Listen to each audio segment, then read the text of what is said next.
What's going on, retail world? This is Jason Hurst, the host of the Retail Unleashed podcast, and I'm here with one of my favorite clients.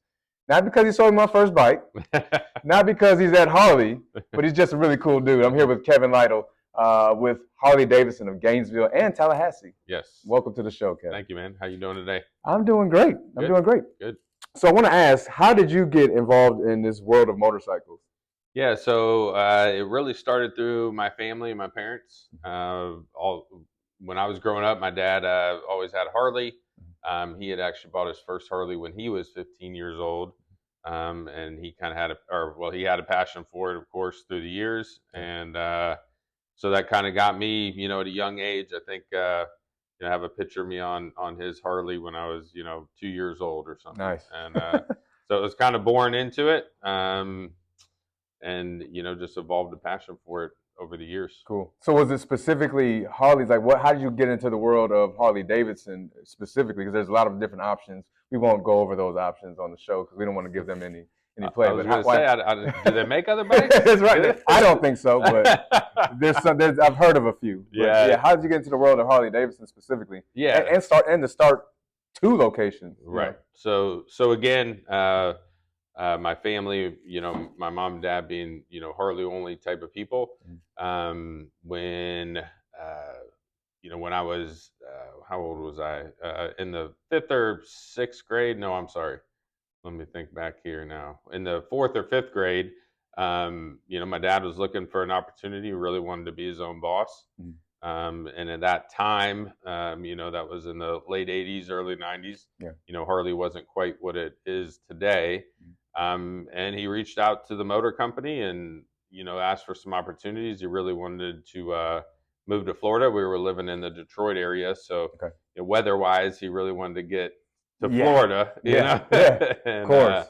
And Gainesville just happened to be a location that was open Very cool. to come to. So. Very cool. But how'd you get to Tallahassee as well? So the Tallahassee store, I've been running the Gainesville store for, say, the last 15 years or so, and I just wanted to kind of step out of my parents' shadow per se, because people always say, "Oh, Gainesville's your parents' store. Gainesville's your parents' store," which I mean, there's some truth to that. There's some truth, I grew it to kind of where it got to, right? But it was a family effort. It is. Yeah. It is. So I really went looking for another location. Okay. And I didn't just want to buy any location. I wanted to buy something that made sense for me and my family and, travel time and things like that. And Tallahassee, kind of knew the owner, so it wasn't necessarily on the market, and kind of negotiated a deal and got in there. Nice. That's a great story, man.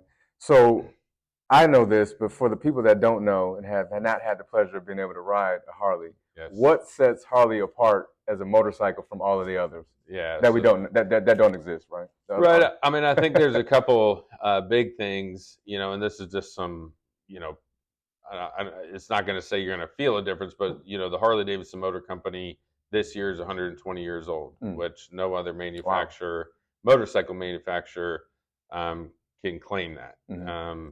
So that's a big one. Our dealer network. If you ride a Harley Davidson and you're out on the road, I mean, and this is a fact, you're probably within, say, wherever you're at, you're probably within about an hour to a Harley Davidson dealership. Okay. So say you're out traveling around, as we do, right? We get on our bikes and ride here, ride there, maybe take a weekend trip. You kind of always know that you are in the vicinity of somebody that can help you out if you do have an issue. Yeah. And as you know, since, having your Harley, I mean, when you have a Harley, man, and you pull up to a gas station or what have you, I mean, people are going to come over to you and be like, "Hey, what's up, man? Oh, I got this bike. I got that bike." For sure. So that's kind of the cultural side of it that really sets Harley apart. Yeah. And then on the mechanical side, again, being 120 years in business, I mean, they really lead in their form and function of their products is far superior. I mean, as you probably know by now, if you sit a Harley next to an Indian or a Honda or what have you, and I'm not saying Indian and Honda make a bad product, but I mean, you can truly feel the difference as soon as you get on the bike. And again, that's that fit and function. Yeah. You know, everything's metal. I mean, they use plastic too, but you know, a lot of the other bikes are they just don't feel like they're a solid machine. Yeah. You know. Yeah. I think it's really cool. You mentioned the culture. Even when I bought my first bike here, just being able to pick your own walkout music when, Right. when you buy it, they ring the bell and they rev up all the motorcycles in here. I thought that was really cool. But like you said, it's a culture, and when you see other Harley riders, there's a lot of respect. And when you stop at the to fill up your motorcycle at the gas station, kids are always waving and want. But the thing that really gets me is the sound. Yeah. It is very commanding and powerful. Right. And it wakes my neighbors up, which is awesome right. too. So all right, so I guess we talked about Harley. We talked about everything from a micro standpoint. From a macro standpoint, where do you see the automotive industry, especially given the current retail environment with inflation? You know, auto sales being not as high as they used to be. But what is it like for the motorcycle world? Yeah, I mean, I think just like you know, a lot of different industries, not just on the auto side, but yeah, we're feeling the effects of you know the economy kind of changing. But the way that I look at it is it's changing back to 2019. So it's nothing that's. I mean, I knew, and anybody that's been in business, such as yourself, for any amount of time, knew that 2021 wasn't going to last. I mean, that's just it was crazy times, right? And I know, you know, unfortunately, some businesses saw quite a decline where you know the power sports industry just went through the roof. Man, you know, I mean, talk about social distancing, get on your bike, and guess what? It's just you and the bike, and I mean, maybe your wife or whatever, you know. Right? Depending on how you're feeling that day, right? But yeah, so I mean the climate's definitely changing, but it's nothing, you know, at least at this point, you know, we're in May, right? Just started May. It's nothing that I feel is gonna cripple the industry, or I don't see such a decline compared to the last 2 years that should really affect it. And it's just kind of getting back to business as usual. Business how you did before. You kind of got to just be a little more on your P's and Q's. Than just sitting, people coming in, I want to buy that, I want to buy that. Yeah. You know?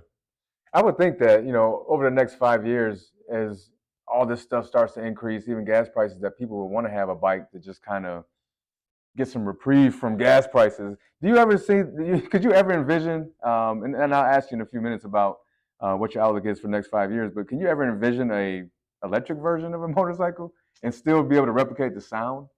So, you know, Harley does have an electric motorcycle. They were the first manufacturer to actually produce first major manufacturer to produce an electric motorcycle. And I think that bike called the Live Wire came out in 2019. So really cool bike, super fast. You know, doesn't have a huge range, around 120 miles, but that's it, right? There is no sound. You know? And so it takes away from the power. Yeah, I mean, it's just not something me and you are used to, right? Like when we twist that throttle and it wakes up and you know starts roaring to you. So Harley actually on their bike compared to some others they do have a little bit of like a noise in there. But it sounds more like a turbo than a motor. No Live Wire for me. But what is your outlook for the next 5 years for the motorcycle industry? Yeah, I mean, I think everything is positive. Again, we're going to see some declines from 20 and 21 and even 22. You know, we're still seeing that effects of, you know, there's a lot of money put into the economy. A lot of people, you know, and again, I'm not trying to discount those folks that really had a hard impact from COVID, because there was a lot of businesses that, you know, either folded or took a big hit and really struggled through it.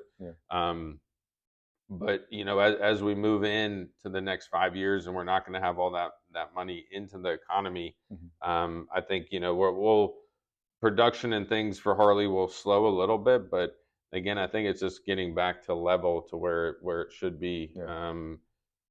I really see motorcycling, you know, especially in Harley Davidson. I mean, they're, you know, laser focused on the future of the brand and the future of that customer in the brand. So I love the direction that Harley's going, and Harley is the leader in the industry, right? They command, you know, roughly 50 to 55% of the 600cc and over market.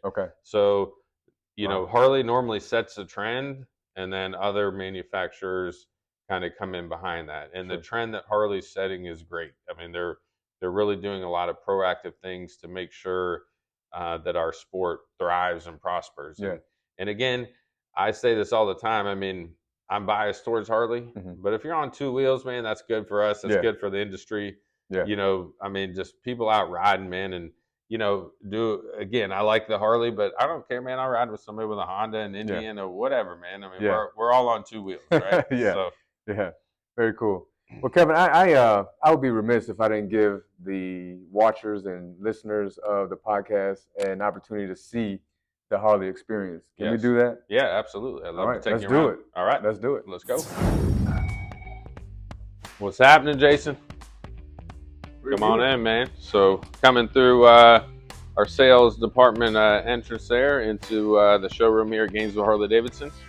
So over to our right here, we have a couple of the Softail lineup, which they make, don't quote me off the top, but around 8 to 10 different Softail models. As you can see, kind of the different, you know, styling of them here. So though they share the same frame and basic motor and transmission setup, you know, they have the different styling that comes with them there. Over here is our Rev Max bikes, which is a new platform for Harley-Davidson with the last couple years, which is an overhead valve, liquid-cooled motor. So again, something a little different from the traditional Harley-Davidson. Coming around through, we're going to highlight a cool bike that Harley-Davidson has, which is called the Trike, which is this beautiful machine here, which is three-wheeled Harley-Davidson. So Harley-Davidson is the only manufacturer that manufactures a trike from the factory. So this is not a kit that was put on by anybody. This was straight from the factory as a three-wheeled machine. And then moving over to the flagship product of Harley-Davidson, which is their touring, American Touring bagger, which again, there's a couple different models and styles. Again, they all share same frame and, you know, basic motor type configuration coming through here. So got the Street Glide here that has the fixed fairing. I'm sorry, not the fixed fairing. This is a fairing that moves, and then the Road Glide here that does have the fixed fairing.